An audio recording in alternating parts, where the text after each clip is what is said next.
নমস্কার বন্ধুরা, আমি মমতা টেস্টি কিচেনে আপনাদের সবাইকে স্বাগত। আজকে নিয়ে এসেছি নুডলসের একটা অসাধারণ একটা রেসিপি, যেটা ছোট থেকে বাচ্চাদের অনেকটা পছন্দ। দেখুন, আমি একটা কড়াই নিয়ে নিয়েছি, তাতে দিয়ে দিচ্ছি গরম জল। তো এখানে দেখুন সবজি দেখিয়ে দিচ্ছি, পাশে আমি নুডলসটা গরম করছি। এখানে বিনস, ক্যাপসিকাম, বিট আর তার সাথে নিয়ে নিচ্ছি বাঁধাকপি।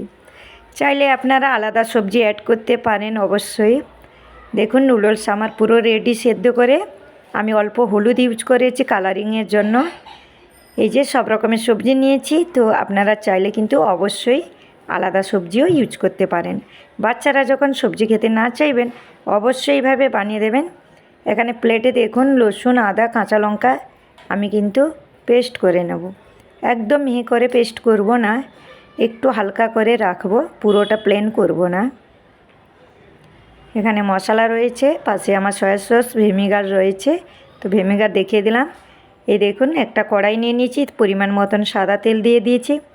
আমি যেহেতু একটু বেশি পরিমাণ বানাচ্ছি, তাই একটু বড় কড়াই নিয়ে নিয়েছি। তো আমি যে পেস্ট করেছিলাম মশলাটা আমি এখন ভেজে নেব হালকা। এখানে আদা, রসুন আর কাঁচা লঙ্কা রয়েছে। তো দেখুন, একটু সাদা তেলে আমি একটু ভেজে নিচ্ছি। আর যারা যারা নতুন দেখছেন, অবশ্যই চ্যানেলটাকে সাবস্ক্রাইব করে পাশে থাকা বেলটাকে অন করে রাখবেন। তাহলে নতুন নতুন রেসিপি দেওয়ার সাথে সাথে আপনাদের কাছে নোটিফিকেশান আগে পৌঁছে যাবে। তো দেখুন, এখন বিনস আমি দিয়ে দিলাম, দিয়ে ভেজে নেব বিনস। এখানে আমার একটা ভুল হয়েছে, আমার কাছে কিন্তু মটরশুঁটি ছিল, মানে যেটাকে অনেকে কড়াইশুঁটি বলেন। তো আমি দিতে ভুলে গেছি। অসাধারণ লাগে মটরশুঁটি ইউজ করলে। সাথে দিয়ে দিলাম বিট, তার সাথে দিয়ে দিলাম ক্যাপসিকাম। আপনারা এখানে কিন্তু ফুলকপি ইউজ করতে পারেন, গাজর, মটরশুঁটি, বিভিন্ন রকমের সবজি এখন ইউজ করতে পারেন। কারণ বাচ্চারা যখন খেতে চায় না, তখন এইভাবে বানিয়ে দিলে ছোট থেকে বড় কিন্তু পছন্দ করেন। তো দেখুন, আমি এখন তেলে ভেজে নিচ্ছি হালকা করে। তারপরে পরিমাণ হিসেবে আমি দিয়ে দেবো লবণ। সবজির পরিমাণ মতন দিলাম, যেহেতু আমার নুডলসে কিন্তু আগে থেকে লবণ দিয়ে সেদ্ধ করা আছে। তো এখানে ভালো করে সবজিটাকে ভেজে নেব। একদম নরম করে ভাজবো না, একটু কাঁচা কাঁচা ভাব থাকবে। দেখুন, এখন হয়ে এসেছে।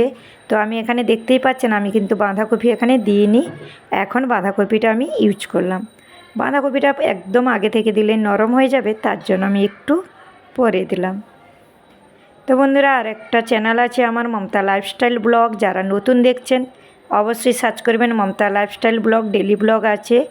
তো চাইলে আপনারা অবশ্যই সার্চ করে দেখতে পারেন। তো দেখুন, এখানে একটু সবজিগুলোকে আমি ভালো করে নাড়াচাড়া করে নিচ্ছি। কত সুন্দর কালারিং দেখতে লাগছে দেখুন। দেখুন, এখন রেডি হয়ে গেছে আমার সবজি। আমি একদম ভালো করে ভাজিনি, হালকা কাঁচা রেখেছি। এখানে দিয়ে দিলাম ভিনেগার। আপনারা কিন্তু সয়া সস বা ভিনেগার যে যেমন পরিমাণ মতন ইউজ করবেন। কারণ হচ্ছে এখানে ভিনেগারে টক থাকে, তার জন্য অল্প দিলাম। সয়া সসটা আমি একটু বেশি পরিমাণ দিলাম, কারণ কালার আসবে। আর কালারের সাথে সাথে কিন্তু সয়া সসের একটা টেস্টও আলাদা থাকে। তো সব কটা সবজি আমি ভালো করে মিক্স করে নিলাম সয়া সসের সাথে। এখন সেদ্ধ করা নুডলস আমি দিয়ে দেব। আমার পরিমাণটা একটু বেশি, তার জন্য আমি আমার পরিমাণ মতো নিয়ে নিয়েছি। আপনারা চাইলে ঘরে থাকা সবজি দিয়েও আপনারা অবশ্যই বানাতে পারেন। তো দেখুন, অল্প হলুদ দিয়েছি শুধু কালারিংয়ের জন্য, চাইলে নাও দিতে পারেন। এখন দিয়ে দিচ্ছি সব নুডলস। এখানে এখন দিয়ে দিচ্ছি নুডলস মশলা। আমি কিন্তু বেশি বানাচ্ছি, তার জন্য আমি 2 প্যাকেট ইউজ করলাম। আপনারা চাইলে আপনাদের মতন ইউজ করতে পারেন। তো দেখুন, ভালো করে মশলা দিয়ে দিলাম। এখন ভালো করে সবজির সাথে নুডলস আর মশলা কিন্তু ভালো করে আমি মিক্স করে নেব। আর কালারিং কিন্তু দেখতে অসাধারণ, কারণ সব রকমের সবজির সাথে অসাধারণ লাগে এইভাবে। আর বন্ধুরা, এখানে একটু মাপ করবেন, আমি একটা হাতে কিন্তু ভিডিও করছি আর একটা হাতে মিক্স করছি। কিছু ভুল হলে অবশ্যই ক্ষমা করবেন। দেখুন কতটা সুন্দর কালার লাগছে সবজির সাথে মিক্স করে, যখন মিক্স করছি অসাধারণ লাগছে। মোবাইলে কেমন লাগছে জানি না। তো দেখুন, রেস্টুরেন্টের মতন কি হয়েছে? অবশ্যই হয়েছে। কালারটা দেখে আপনারা বুঝতেই পারছেন। সবাই কমেন্ট করে জানাবেন, ছোট্ট একটা লাইক করবেন বন্ধুরা। ভালো লাগলে অবশ্যই কমেন্টের মাধ্যমে জানিয়ে দেবেন। সুন্দর কালার এসছে একটা দেখতে, তাই না? অবশ্যই সবাই ভালো থাকবেন, সুস্থ থাকবেন, বাই।